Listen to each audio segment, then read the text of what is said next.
நான் இப்போ வெஜிடேரியனா மாறினதுக்கப்புறம் என்னோட ஒரே சண்டே மெயின் ஸ்பெஷல் என்னன்னா காளான். அத்தாது எனக்கு பரவாயில்லையா? இல்லை மிக்ஸ் பண்ணி போடும்போது வந்துடும்.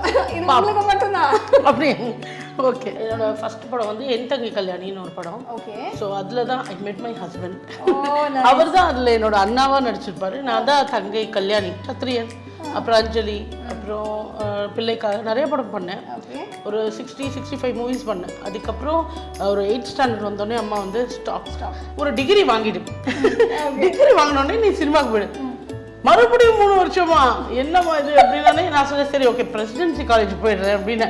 ஏன்னா எப்போ வேணா லீவ் போடலாம் அப்படி. எங்கள் அம்மா சொன்னாங்க நீ கவலைப்படாத, நான் உன்னை காலேஜில் சேர்க்குறேன். மீனாட்சி காலேஜில் என்னை போய் சேர்த்துறாங்க.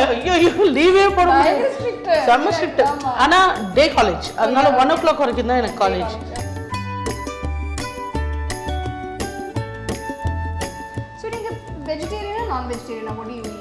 ஆக்சுவலாக நான் வந்து வெஜிடேரியன். சரி.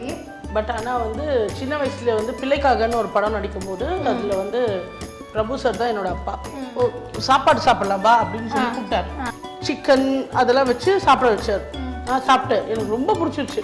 பலாப்பழம் இருக்கும் இல்லையா, அதோட காய் அப்படின்னு சொன்னார். சூப்பராக, எனக்கு அந்த காயில் தான் வேணும்லாம் சொல்லி அம்மா கிட்ட ஒரே டார்ச்சர்.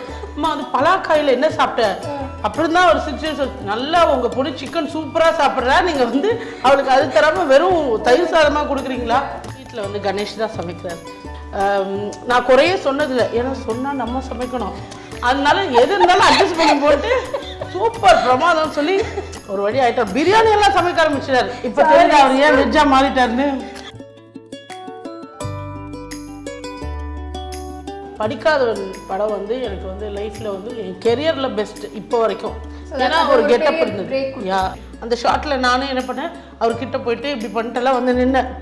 ஷார்ட் கட் பண்ணோன்னே எல்லாருமே சைலண்டாக இருக்காங்க. லேசாக கொத்தமல்லி போட்டு இறக்கிடலாம். So time for tasting. Super segment, இதுதான் எனக்கு ரொம்ப பிடிக்கும்.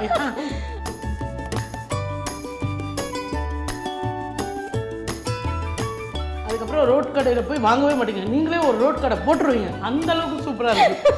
அதுக்கப்புறம் நீங்கள் பேசுங்க, நான் சாப்பிட்டு